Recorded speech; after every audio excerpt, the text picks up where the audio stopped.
सादर प्रणाम। मैं नीरजा चौधरी।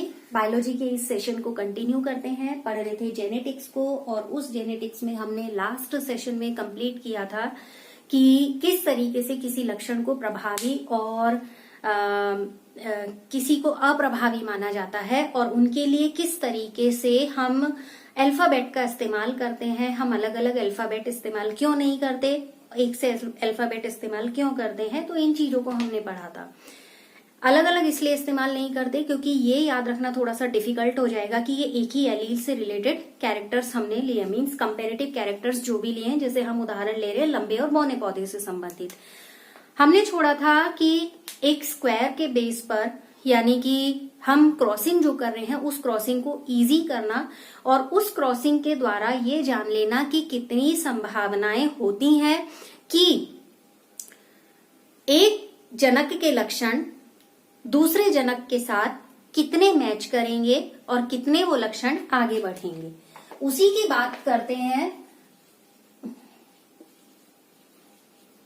एक्चुअली क्या था, एक आनुवांशिकी विद थे। उन आनुवांशिकी विद का नाम था कि वो रेजिनॉल्ड सी पेनेट। ठीक है, क्या था? रेजिनॉल्ड सी पेनेट, जिनकी आज हम बात करने वाले हैं। रेजिनॉल्ड सी पेनेट।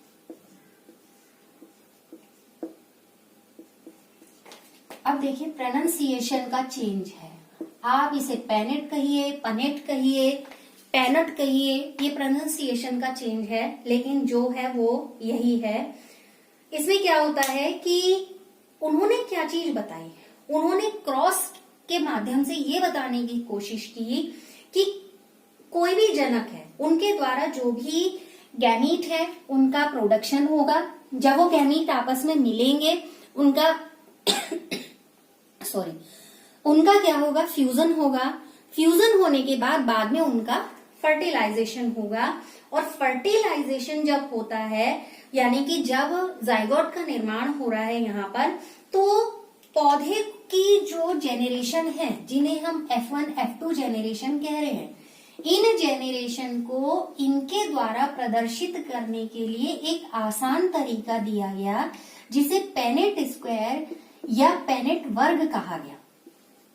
जिसे क्या कहा गया? पेनेट स्क्वायर या पेनेट वर्ग कहा गया। अब ये पेनेट स्क्वायर या पेनेट वर्ग क्या था? इन्होंने क्या किया, एक ग्राफिकली उसको एक आरेख बनाया।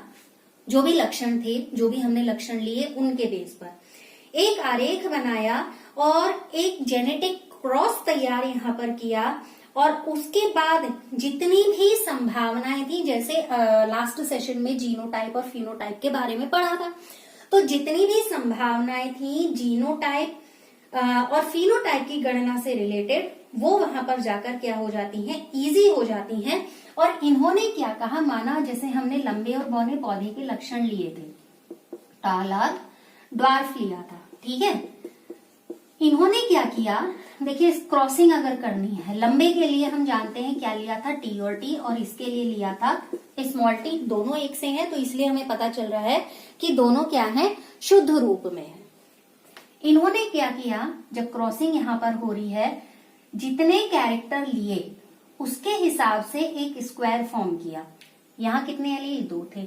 ठीक है, इसको इधर से 2 पार्ट में डिवाइड किया, इधर भी क्या हुआ? 2 पार्ट में डिवाइड किया, मींस इक्वली डिवीजन किया गया। एक और फीमेल जनक का इंडिकेशन दे दिया और एक और मेल जनक का इंडिकेशन यहाँ पर दे दिया, क्योंकि दोनों अलग अलग जनक होंगे, एक मेल और एक फीमेल होगा ही होगा। इनको क्या किया, ऊपर से नीचे तक यहाँ लिखा। टी और टी थे तो इधर ऊपर से नीचे की ओर लिखा, यहाँ स्मॉल था तो इसको भी क्या किया, ऊपर से नीचे की ओर लिखा। देखिए अब यहाँ पर जो भी क्रॉसिंग मिलेगी वो कौन सी मिलेगी? F1 जेनेरेशन की क्रॉसिंग मिलेगी, यानी कि फर्स्ट फीलियल जेनेरेशन मिलेगी। कैसे क्रॉसिंग इजी हो गई? जैसे कई बार क्या होता है ना, अगर मैं पर्टिकुलरली अपनी बात करूं तो मैं इसको प्रेफर करना ज्यादा बेहतर समझती हूँ, क्योंकि एक तो कम स्पेस में हो जाता है और क्रॉसिंग में गड़बड़ी की संभावनाएं कम होती हैं। सपोज मान लीजिए अभी तो हम सिंगल सिंगल ले रहे हैं, माना एक एग्जांपल ये ले लिया, इनके बीच में क्रॉसिंग हुई, हमने ऐसे ऐसे लिख दिया। ठीक है, कई बार ये क्रॉसिंग जब ज्यादा बड़ी करनी पड़ती है तो हम भूल जाते हैं कौन सी किसके साथ। ठीक है, सपोज ये बाय मिस्टेक मेरे से यहां चला गया, समझ में आ रहा है? तो मैं एक्चुअली कहूं तो मैं इसी को प्रेफर करती हूं। तो इसमें क्या होगा कि ये इसको इसके साथ मल्टीप्लाई करना है, समझ में आया? इधर वाले कैरेक्टर का, क्योंकि क्रॉसिंग हो रही है, क्रॉसिंग तो होगी ही होगी, तो क्रॉसिंग होगी इट मीन्स क्या होगा, मल्टीप्लीकेशन होगा ही होगा। तो इसको इसके साथ जब मल्टीप्लाई करेंगे तो क्या आएगा, कैपिटल टी और स्मॉल टी। ठीक, अब इसको इसके साथ करना है, ठीक इसके नीचे वाले के साथ, तो भी ये क्या आया, स्मॉल कैपिटल टी और स्मॉल टी। ठीक है, सेम इसके लिए इसके साथ करना है। ठीक है, इसके लिए इसके साथ, तो ये क्या हो जाएगा, ये, और यहां भी क्या हो जाएगा, ये, क्योंकि इसका इसके साथ। आप कैसे याद रख सकते हैं, एक सरल सा बहुत ही रैंडम सा तरीका बता रही हूं कि किसी तरीके से कंफ्यूजन ना हो। मान लीजिए हमने ये बनाया है, ठीक है, ये आप ध्यान में रखिए। ठीक है, माना इसको मैंने 1 और 2 ये मान लिया, इसको भी मैंने 1 और 2 ये माना। आप पहाड़े पढ़ रहे हैं, पहाड़ों में हम पढ़ते हैं जैसे 2 का ये 2 एकम 2, 2 दूनी 4, 2 तिया 6, एक क्रम होता है। ऐसे ही माना हम एक, ये आप ये मान लीजिए कि आप 1 का पहाड़ा पढ़ रहे हैं, तो आप 1 एकम 1 जो आएगा वो यहां लिखेंगे। जैसे क्या आ रहा है हमारा 1 और 1, ठीक है, क्या लिखा, 1 एकम 1 आपने यहां लिख दिया। आप 1 दूनी 2 करेंगे, ये तो पहाड़े हैं, कौन सा, ये वो है जो पहाड़े पढ़ने हैं, ये वो है एकम दूनी तिया जो भी करने हैं। तो अभी मैं 1 का पहाड़ा पढ़ रही हूं, तो 1 दूनी 2, तो क्या आया, 1 और 2, समझ में आया? अब आप इसको भूल जाइए, 1 वाला तो आपने पूरा कर दिया, ये लाइन अब आप छुपा दीजिए। अब 2 का पहाड़ा पढ़ना है, 2 एकम 2, ठीक है, तो क्या आया, 2 और 1, और यहाँ 2 दूनी 4, तो 2 और 2। आगे बात समझ? तो यही तरीका हमने यहाँ पर अप्लाई किया है।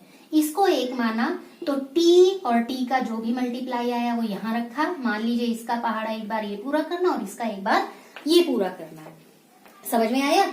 अब देखिए, जब हम कह रहे हैं F1 जेनरेशन में हमें कैसे पौधे मिले थे, सारे पौधे कैसे मिले थे, लंबे मिले थे। तो ये मिल ही रहे हैं हमें, सारे पौधे कैसे मिल रहे हैं, लंबे मिल रहे हैं, क्योंकि जो ऐसे ही तो मिल रहे हैं, क्योंकि ये वाला जो कैरेक्टर था वो हाइड हो जा रहा है, अपने आप को फर्स्ट जेनरेशन में अपीयर नहीं कर पा रहा है। समझ में आई बात? अब इसके बाद क्या है कि जब यही चीज आगे बढ़ती है, मान लीजिए जो भी हमें टी और टी जीनोटाइप यहाँ पर मिला है, F1 जेनरेशन में सेल्फ पॉलिनेशन हुआ है, फिर जो मेल और फीमेल गैमीट हैं उनके द्वारा हमने यहाँ पर उसको रिप्रेजेंट भी कर दिया, और जो भी हमारे मिसलिनियस जीनोटाइप है, मीन्स टी और टी जीनोटाइप की बात कर रही हूँ, जो भी मिसलिनियस जीनोटाइप है वो F1 जेनरेशन में दोनों से आएंगे। मीन्स रेशियो क्या होगा, 50-50% का। मान लीजिए क्या हुआ, 2 आने थे युग्म विकल्पी, तो क्या आया, 1 यहां से आया और 1 यहां से आया, तभी तो 1 और 1 ये आया। तो यहाँ एक तरीके से दोनों जनकों के लक्षण आने की संभावनाएं कितनी रहती है, यहाँ पर रहेंगी 50% लक्षण इधर से आएंगे और 50% लक्षण किससे आएंगे, दूसरे जनक से आएंगे। ठीक है, इसी तरीके के स्मॉल टी वाले जीनोटाइप की बात करें तो उसमें जो मेल गैमीट है कैपिटल टी या स्मॉल टी जीनोटाइप वाले किसी भी फीमेल गैमीट के से वहां पर क्या कर सकता है, लक्षण को प्रदर्शित कर सकता है। इसको ऐसे देखिए, एक और F2 जेनरेशन हमें दिखानी है तो उसको मैं ऐसे दिखाती हूँ। 2 ही लक्षण आए हैं, सारे लक्षण टी और टी वाले ही आए हैं F2 जेनरेशन में, इन्हीं में आगे बढ़ने हैं। इधर जो भी आप मेल फीमेल जिसको जहां मान लें, 2 लक्षण हैं तो टी और टी लिख दिया, ओपन करके लिखना है। यहां भी क्या लिखा, टी और टी, हो गया। इसको इससे किया क्रॉस तो क्या आया, कैपिटल टी। इसको इससे किया तो ये आया, इसका इससे किया तो ये आया, इन दोनों का किया तो ये आया। ठीक है, क्या हुई, 50% संभावनाएं ये बनती हैं कि वो जनक कौन सा हो सकता है, यानी कि कैपिटल जो टी है यानी कि बौना लक्षण है, या जो क्या कहना चाहिए, जो संलयन होगा वो रैंडम होगा। रैंडम मीन टू से, जैसे यहां देखिए टी का संलयन इससे भी हो रहा है, इससे भी हो रहा है, तो ये क्या होगा, संलयन जो होगा, फ्यूजन जो होगा वो रैंडम होगा। तो टी जीनोटाइप वाला जो मेल गैमीट होगा वो कैपिटल टी या स्मॉल टी जीनोटाइप वाली एग के द्वारा फर्टिलाइज हो जाएगा। क्या संभावनाएं होंगी इसकी, 50% संभावनाएं होंगी। यानी कि हम ये कह सकते हैं कि जब ये फ्यूजन है, शुरू में ही कहा कि वो फ्यूजन कैसा होगा, रैंडम फ्यूजन होगा। तो रैंडम फर्टिलाइजेशन के बनने की वजह से ही यहाँ पर ये हमें 3 स्थितियां प्राप्त होती हैं, जो कैपिटल टी है, दोनों स्मॉल टी हैं और एक कैपिटल और एक स्मॉल टी यहाँ पर दिखाई दे रहा है। तो पेनेट स्क्वायर कई चीजें एक्सप्रेस करता है। पेनेट स्क्वायर क्या एक्सप्रेस करता है कि जब रैंडम फर्टिलाइजेशन होगा, उस रैंडम फर्टिलाइजेशन में 1/4 लंबे पौधे मिलेंगे, यानी कि 1/4 की बात कर रहे हैं, 1/2 यानी कि 50% कैसे मिलेंगे, जो हाइब्रिड होंगे, और फिर से 1/4 कैसे मिलेंगे, बौने पौधे मिलेंगे, यानी कि क्या कहना चाहिए, शुद्ध बौना लक्षण की को प्रदर्शित कर रहे हैं। तो F1 जेनरेशन के जो जीनोटाइप है वो सारे के सारे कैसे आए, टी और टी, मतलब एक कैपिटल टी और एक स्मॉल टी। फिनोटाइप में ये लक्षण क्या होगा, लंबा होगा, क्योंकि मुझे दिख रहा है ये लंबा है, हम कह रहे हैं ये लंबा है। लेकिन जीनोटाइप में ये लक्षण क्या हो जाएगा, जीन में परिवर्तन को प्रदर्शित कर रहा है, तो इसलिए हम इसको लंबा नहीं कहेंगे। और T allele, capital T allele जो होता है वो स्मॉल टी एलील पर प्रभावी होता है, ये इसकी तुलना में क्या होता है, अप्रभावी होता है। और इन दोनों के संयोजन में किसी भी प्रकार का यहाँ पर रिप्रेजेंटेशन नहीं होता है, दोनों में परिवर्तन होता है। तो जब हम रेशियो बनाते हैं तो वो रेशियो बनता है हमारा 1:2:1। हमने पढ़ा F1 जेनरेशन में आता है 3:1 और F2 जेनरेशन में आता है 1:2:1। ठीक है। अब बाइनरी फॉर्म से अगर हम इसे समझने की कोशिश करें तो बाइनरी फॉर्म से भी इसको समझा जा सकता है। जैसे कहा कि मैथमेटिकली उसने प्रूव करने की कोशिश की, ये रेशियो ले लिया, ये ले लिया और ये ले लिया, समझ में आया, ये ले लिया, कितने मिले, 1/4, 1/2, 1/4। अरे ये एक ही तो मिला, 4 में से 1/4 ये हो गया, 1/4 हो गया, बाकी ये तो 1 से मिल रहा है, तो ये क्या हो गया, 1/2 हो गया इतना। बाइनरी एक्सप्रेशन यानी कि द्विनाम पद्धति जो होती है उससे इसे एक्सप्रेस करने के लिए हम इसे क्या कर सकते हैं, ax प्लस by का होल स्क्वायर, इसमें इसको रिप्रेजेंट कर सकते हैं, a² प्लस by का होल स्क्वायर। जब इसमें इसको रिप्रेजेंट करेंगे तो ये कैसा आएगा,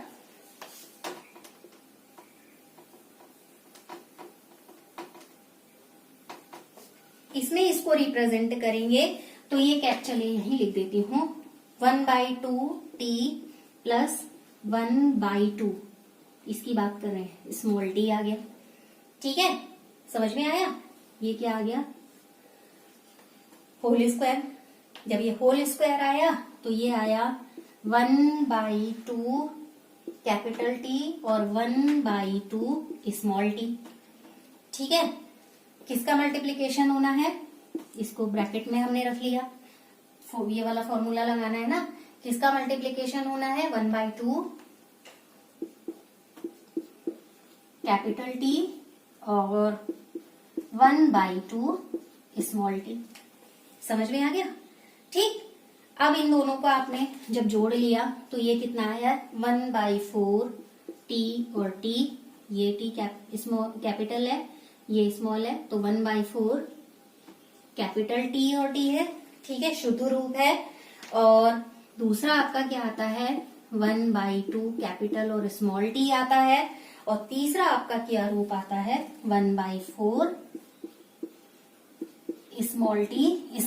तो आप चाहें तो इससे भी प्रूव करेंगे तो भी यही रिजल्ट आना है, और अगर दूसरे तरीके से प्रूव करने की कोशिश करेंगे तो भी यही रिजल्ट आना है।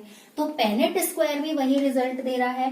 पेनेट ने बताने की कोशिश की कि हम इजीली कर ले, तो हमें किसी भी तरीके की यहाँ पर जो संभावनाओं में गड़बड़ी की जो संभावनाएं है वो यहाँ पर कम हो जाएंगी। ठीक है, ये तो था कि हम बाइनरी फॉर्म से इस रेशियो को प्रूव कर रहे हैं कि जीनोटाइप रेशियो इतना आता है।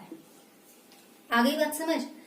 लेकिन एक प्रोबेबिलिटी वाली भी फॉर्म है जिसमें हम इस चीज को प्रूव कर सकते हैं कि जो ये जीनोटाइप है वो इसी तरीके से यहां पर रिप्रेजेंट हो रहा है।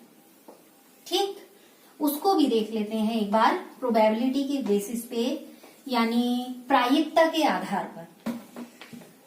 देखिए, प्रायिकता के आधार पर जो रेशियो हमें मिला, हम किसकी जीनोटाइप रेशियो की एक्सप्लेनेशन कर रहे हैं कि ये रेशियो इतना ही मिला। ठीक है, F1 जेनरेशन में क्या मिले? हाइब्रिड मिले। जब F1 जेनरेशन में हाइब्रिड मिले, फिर रिपीट कर रही हूं, T और T प्रकार के थे, दोनों लक्षण थे बराबर, तो इसलिए उनको क्या कहा गया? अशुद्ध ना कहकर क्या कहा गया? हाइब्रिड कहा गया। समझ में आया? अशुद्ध ना कहकर उनको क्या कहा गया?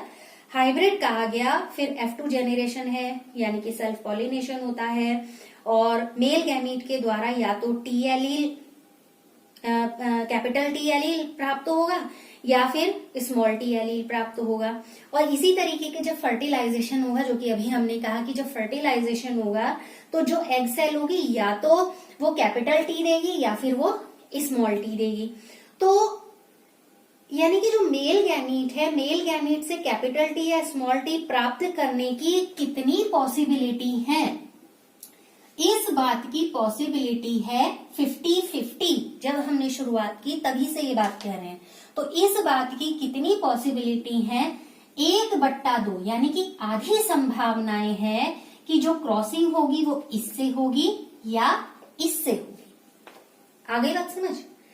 अब इस चीज को कैसे दिखाना है? माना प्रोबेबिलिटी के बेस पर, यानी कि फीमेल गैमीट से हर बार या तो कैपिटल टी या स्मॉल टी प्राप्त करने की भी प्रायिकता अगर हम ले लें, दोनों पेरेंट को अलग अलग फॉर्म में ले लें, तो उसके लिए भी यही कंडीशन होगी, क्योंकि क्या है, बाइसेक्सुअल प्लांट है, यानी कि द्विलिंगी पौधा है, तो वो तो हम अल्टरनेट ले रहे हैं। कभी हमने उसे फीमेल की तरह पढ़ा है और रेंडमली उसको जब टेस्ट किया गया तो उसे मेल बना दिया गया, यानी कि रेसिप्रोकल क्रॉसिंग हमने पढ़ी।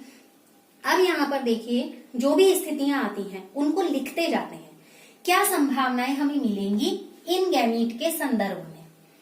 हमें जो संभावनाएं मिलेंगी, यानी कि मेल गैमीट से शुरू करें तो मेल गैमीट से कैपिटल टी, कैसे लिखूं, नर युग्मक से क्या मिलेगा? Capital T. ठीक है, मादा युग्मक से भी क्या मिलेगा? लिख देती हूं मैं इसी के कंपेरेटिव। मादा युग्मक से क्या मिलेगा? फीमेल गैमीट से भी क्या मिल सकता है? Capital T. ठीक हो गया।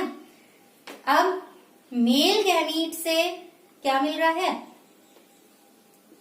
अब क्रॉसिंग अगर हम करा रहे हैं, मान लीजिए इसके पास क्या है? कैपिटल टी, तो मादा युग्मक स्मॉल टी। आगे बात समझ। ठीक है, अगर इन दोनों की क्रॉसिंग हो रही है तो क्या मिलेगा? दोनों ये ऐसे मिलेंगे और ये ऐसा मिलेगा। समझ में आया? मैं उसको इरेज कर दे रही हूं, नहीं तो ये कंफ्यूज करेगा इधर।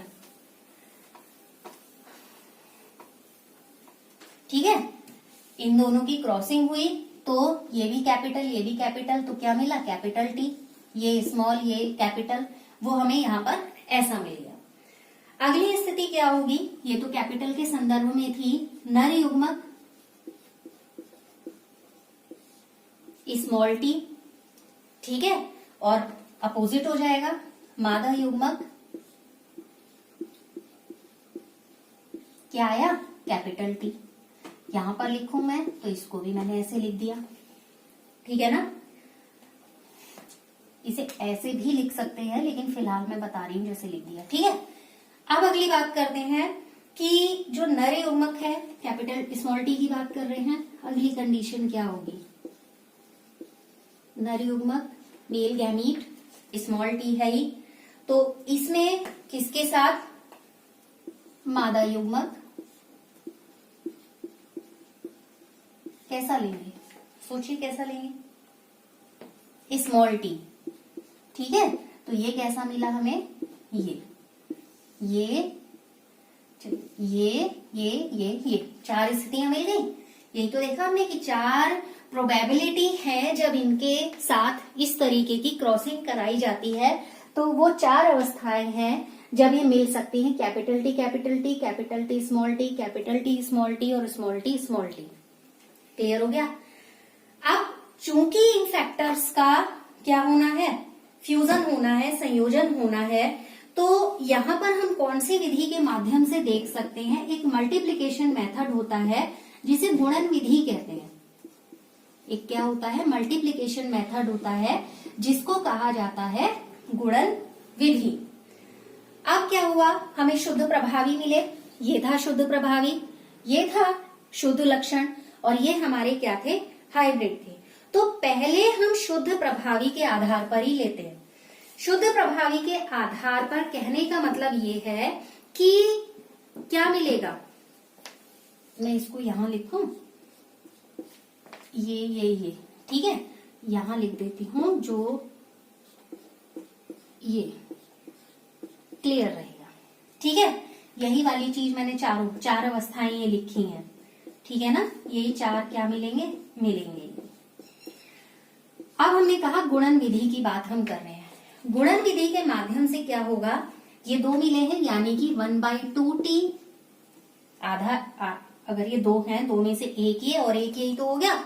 अगर आधा आधा करके कहूं तो आधा आधा हो गया, 1/2t। ठीक है, टोटल कितना हो गया, ये 1/4। समझ गए। यहां पर क्या होगा, 1/2t, 1/2t, और ये यहां पर क्या हो जाएगा, 1/,